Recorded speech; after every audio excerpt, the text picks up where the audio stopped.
Hello दोस्तों, आप सभी का स्वागत है एनसीईआरटी साइंस क्लास 7 अध्याय 5 भौतिक एवं रासायनिक परिवर्तन। इस वीडियो में हम पढ़ेंगे भौतिक परिवर्तन क्या है और रासायनिक परिवर्तनों के बारे में पढ़ेंगे। यहाँ तक हम 5 चैप्टर कंप्लीट करा चुकी हूँ। अगर आपने ना देखे हो तो आप उन्हें कंप्लीट कर लीजिए।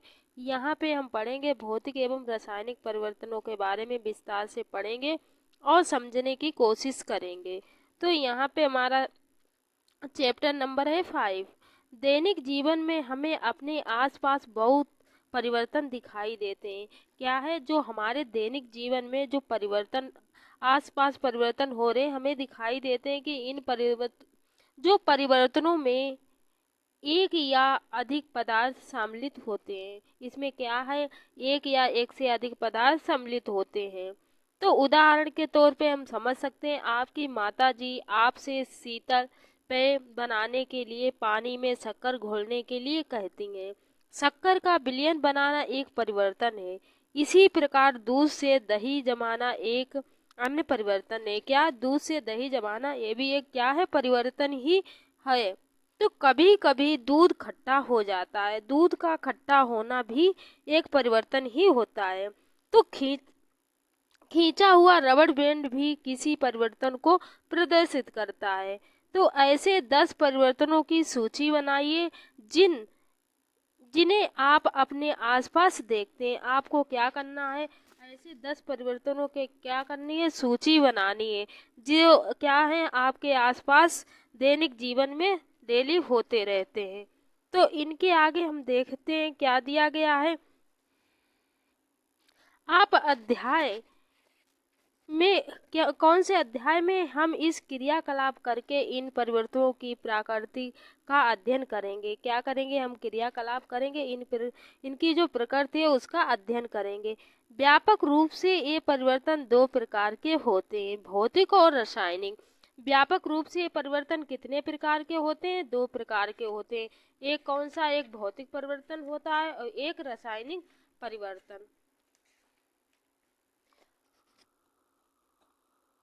आगे हम देखते हैं भौतिक परिवर्तन। पहले हम भौतिक परिवर्तन के बारे में पढ़ लेते हैं। भौतिक परिवर्तन, तो कागज का एक टुकड़ा 4 वर्गाकार टुकड़ों में काटिए। आपको क्या करना है, एक कागज का टुकड़ा लेना है, उसके 4 उसे वर्गाकार टुकड़ों में काटना है। अब प्रत्येक वर्ग को पुनः 4 टुकड़ों में काटिए और जो भी आपने 4 टुकड़े करे हैं उसमें से एक टुकड़े को लेकर आपको उसे भी 4 टुकड़े में काटना है। इन टुकड़ों को फर्श अथवा किसी मेज पर इस प्रकार लगाइए जिससे टुकड़े फर्श पर जुड़े कागज के टुकड़े का मूल आकार ले लें। तो क्या है, स्पष्ट रूप से आप टुकड़ों को पुनः जोड़कर मूल टुकड़ा नहीं बना सकते हैं क्योंकि कागज के गुण में कोई परिवर्तन हुआ है। तो आप क्या करेंगे, जब आपने कागज के टुकड़े को काट दिया, अगर पुनः आपको उसे जोड़ना चाहेंगे तो क्या है, वैसा वो नहीं जुड़ेगा। तो हम क्या देखेंगे, यहाँ पे हमारा कौन सा भौतिक परिवर्तन हो रहा है। तो आगे हम देख लेते हैं कागज के टुकड़े। जो कागज के टुकड़े लिए गए इनमें क्या है, भौतिक परिवर्तन। अब हम क्रियाकलाप भी करके देख लेते। क्रियाकलाप हमारा 5.2 दिया गया और 5.1 हमने कंप्लीट किया। अपनी कक्षा में चॉक बोर्ड के आसपास फर्श पर गिरे चॉक पाउडर को एकत्रित कर लें अथवा चाक के एक छोटे टुकड़े का चूर्ण पाउडर बना लें। इस पाउडर में थोड़ा जल मिलाकर पेस्ट बना लें। इसे चौक पर आकर बेल कर सूखने दें। क्या आप चौक के चूर्ण में फिर चौक बना सकते हैं। जो चौक का आपने क्या करा है, चौक का जो चूर्ण बनाया है, क्या आप दोबारा उसे चौक बना सकते हैं। क्रियाकलाप 5.3, कांच का प्लास्टिक के कटोरे में थोड़ी बर्फ लीजिए। आपको क्या है, एक कांच या प्लास्टिक का कटोरा लेना है, उसमें थोड़ी सी बर्फ लेनी है। बर्फ के थोड़े से भाग के पिघलने तक परिवर्तन को धूप में रखें।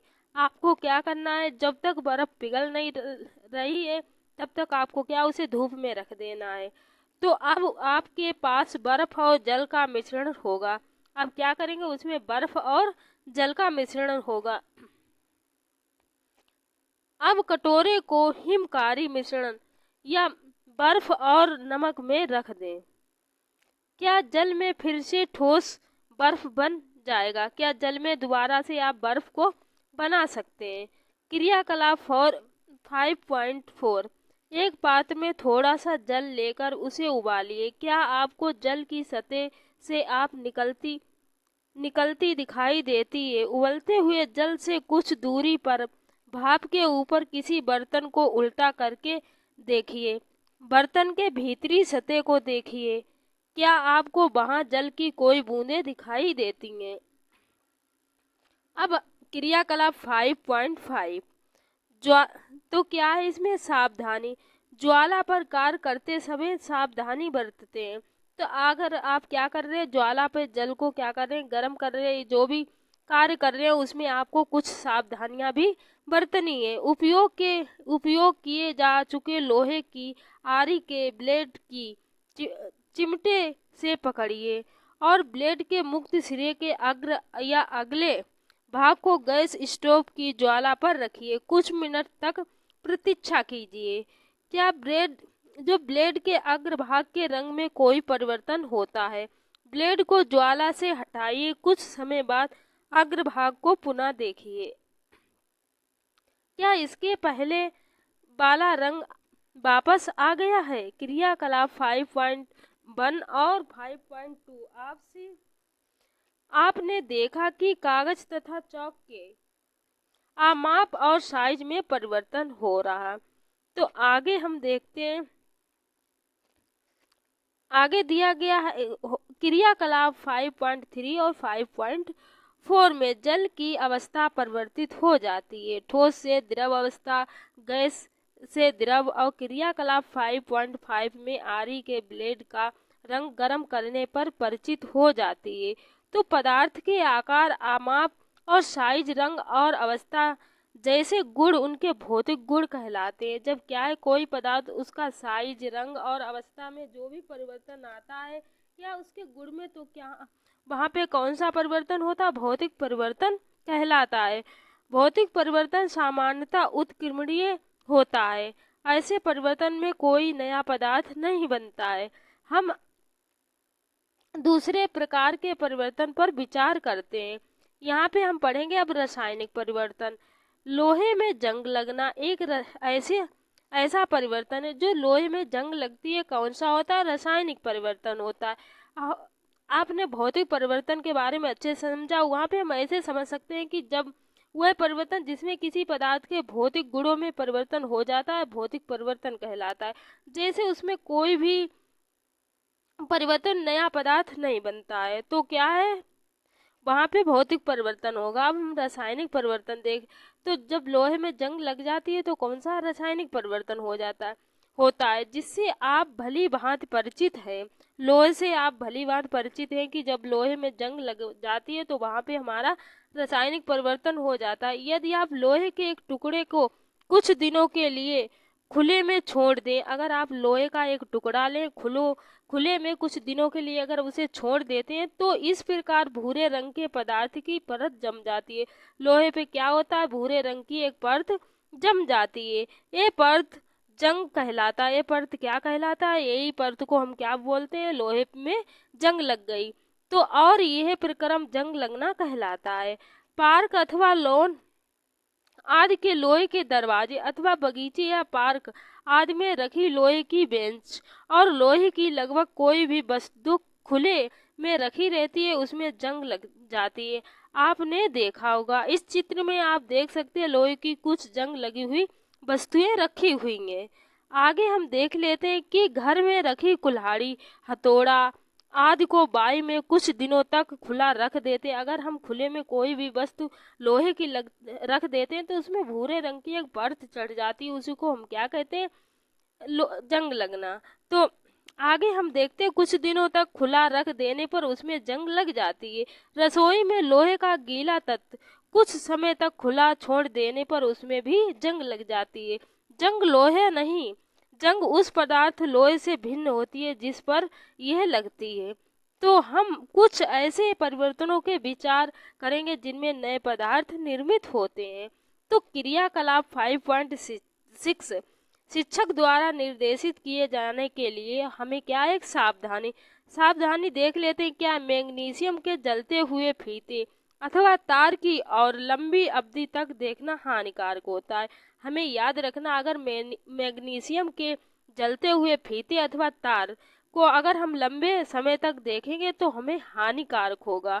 तो शिक्षक को बच्चों को बताना चाहिए, जो भी शिक्षक है उसे बच्चों को बता देना चाहिए कि हम अगर मैग्नीशियम या फीता के तार जल रहे हैं तो बच्चे को ज़्यादा देर तक वहाँ पे नज़र से नहीं देखना चाहिए। तो जिस शिक्षक को बताना चाहिए और शिक्षक को ये बात बच्चों को पहले ही बता देनी चाहिए। वे जलते हुए मैग्नीशियम की ओर अधिक समय तक टकटकी लगा के ना देखें। तो क्या है, उस पर ज़्यादा फोकस करके क्या टकटकी लगा के हमें एक बार देख लेना, हमें उसी पर फोकस करके नहीं देखना है। तो मैग्नीशियम की पतली पट्टी, फीता अथवा तार का टुकड़ा लीजिए, इसके सिरों को रेगमाल से साफ कीजिए। आपको क्या रेगमाल लेना है, उससे इसके फीते या तार को साफ करना है। तो मैग्नीशियम का जलता हुआ फीता हम चित्र में देख रहे हैं। आगे हम देखते हैं, आगे हमारा दिया गया है कि कर लीजिए, सिरे को मोमबत्ती की लो के पास लाइए। और सिरे को क्या करना है, आपको मोमबत्ती के पास लाइए। ये चमकदार श्वेत या सफ़ेद प्रकाश देती हुई जलने लगेगी। ये कैसा प्रकाश देगी, सफ़ेद। तो पूरी तरह से जलने के बाद कुछ सफ़ेद भस्म या पाउडर शेष रह जाता है। तो क्या जब ये पूरी तरह से जल जाएगी तो सफ़ेद कलर का पाउडर ये इसमें शेष रह जाता है। क्या भस्म मैग्नीशियम के फीते जैसी लगती है। इस परिवर्तन को निम्नलिखित समीकरण द्वारा व्यक्त किया गया। एक समीकरण दिया गया, उसमें हम देख लेते हैं कि जो मैग्नीशियम दिया है Mg प्लस ऑक्सीजन, अगर हम इसकी अभिक्रिया कराते हैं तो हमें क्या मिलता है, मैग्नीशियम ऑक्साइड मिलता है, MgO मिलता है। हमें क्या मिलता है, मैग्नीशियम ऑक्साइड मिलता है। ध्यान दें कि यहाँ लिखी समीकरण गणित में प्रयुक्त समीकरण से भिन्न है। इस प्रकार के समीकरण में तीर का अर्थ है बनाना। तीर का अर्थ क्या होता है, बनाना हो जाता है। इस पुस्तक में रासायनिक समीकरण को संतुलित करने का कोई भी प्रयास नहीं किया जा रहा है और ना ही ये छात्रों को अपेक्षित है। आगे देख लेते हैं। भस्म को एकत्रित करके इसमें से जल की कुछ मात्रा मिलाइए। मिश्रण जो जलीय विलयन को अच्छी तरह हिलाइए। जो मिक्सचर का लाल और नीले लिटमस पत्र में परीक्षण कीजिए। क्या मिश्रण लाल लिटमस को नीला कर देता है, आपको परीक्षण करना है। क्या मिश्रण नीले लिटमस को लाल कर देता। इन परीक्षणों के आधार पर जलीय विलयन को किस रूप में वर्गीकृत करेंगे, अम्लीय अथवा क्षारीय। तो भस्म को जल में घोलने पर यह नया पदार्थ बनाती है। इस परिवर्तन को निम्नलिखित समीकरण द्वारा लिखा जा सकता है। तो मैग्नीशियम ऑक्साइड जो हमें पहले प्राप्त हुआ था, हमने जब अभिक्रिया कराई थी मैग्नीशियम और ऑक्सीजन से, तो क्या हमें प्राप्त हुआ था, इस वाले में देख लेते। ऑक्सीजन, जब हमने मैग्नीशियम और ऑक्सीजन से अभिक्रिया कराई थी तो हमें मैग्नीशियम ऑक्साइड प्राप्त हुआ था। अब इसकी अभिक्रिया हम कराते हैं मैग्नीशियम प्लस H2, तो मैग्नीशियम हाइड्रोक्साइड MgOH का होल ट्वाइस। जैसा कि आपने अध्याय 4 में पढ़ा था, मैग्नीशियम हाइड्रोक्साइड एक क्षारक है। मैग्नीशियम ऑक्साइड का नया पदार्थ है जो मैग्नीशियम के जलने पर बनता है। मैग्नीशियम हाइड्रोक्साइड एक अन्य नया पदार्थ है जो मैग्नीशियम ऑक्साइड को जल में घोलने पर बनता है। आगे जो हमारा दिया गया है क्रियाकलाप 5.7, तो शिक्षक द्वारा निर्देशित किए जाने के लिए कांच के एक गिलास या कटोरे अथवा चौड़े मुंह की बोतल लगभग आधा कप पानी लेकर उसमें 1 चम्मच सल्फेट नीला थोथा, सल्फेट हम कॉपर सल्फेट को क्या बोलते हैं, नीला थोथा, घोल लीजिए। इस विलयन में तनु सल्फ्यूरिक अम्ल HSO4 का 1 बूंद मिलाइए। आपको नीले रंग का जो विलयन मिल जाएगा। इस परख नली अथवा कांच की छोटी बोतल में विलयन का थोड़ा सा नमूना बचा लीजिए। आपको क्या करना है, परख नली में थोड़ा सा नमूना जल का जो हमें नीले रंग का क्या है, हमें परख नली कांच की छोटी विलयन जो मिला है नीले रंग का, हमें सारा थोड़ा सा इससे विलयन बचा लेना है। और एक कील अथवा लोहे के किए जा चुके ब्लेड का टुकड़ा डाल दीजिए और इसमें आप या लोहे की कील या ब्लेड जो ब्लेड है उसकी उसका या तोड़ के हमें थोड़ा सा टुकड़ा इसमें डाल देना है। लगभग आधे घंटे तक प्रतीक्षा, आपको आधा घंटा क्या है वेट करना पड़ेगा। आप बिलियन के रंग को देखिए, फिर आपको बिलियन का जो भी रंग हुआ है उसको आपको देखना है। इसकी तुलना लगभग अलग से बचाए गए नमूने वाले बिलियन के रंग में कीजिए। तो देख लेते कॉपर सल्फेट बिलियन नीला, और देख लेते आयरन सल्फेट हल्का हरा है। लोहे के साथ अभिक्रिया के कारण कॉपर सल्फेट विलयन के रंग में परिवर्तन। आगे देख लेते क्या आपके विलयन में रंग में कोई परिवर्तन दिखाई देता है। कील अथवा ब्लेड को बाहर निकाल लीजिए, क्या इसमें कोई परिवर्तन दिखाई देता। आपको जो परिवर्तन दिखाई देता है कॉपर सल्फेट और लोहे के बीच अभिक्रिया के कारण होते हैं। विलयन के रंग का नीले या हरा हो जाना एक नया पदार्थ आयरन सल्फेट के बनने के कारण होता है। लोहे की कील पर भूरा निरपेक्ष कॉपर तांबे की परत के कारण होता है, जो एक अन्य नया पदार्थ है। हम इस अभिक्रिया को निम्न प्रकार से व्यक्त कर सकते हैं। तो कॉपर सल्फेट COSO4 नीला थोथा प्लस क्या करना है, लोहा लेना है, या फिर आयरन सल्फेट विलयन या फिर SO4। और तो इसमें क्या हरा प्लस हमें कॉपर मिलता है और भूरे निरपेक्ष तो आयरन सल्फेट विलयन मिलता है और हमें कॉपर मिलता है। तो हमारा क्रियाकलाप है 5.8, इसे हम क्या करेंगे अगले वीडियो में कंप्लीट करेंगे। यहाँ पे हम इतना ही रखते हैं।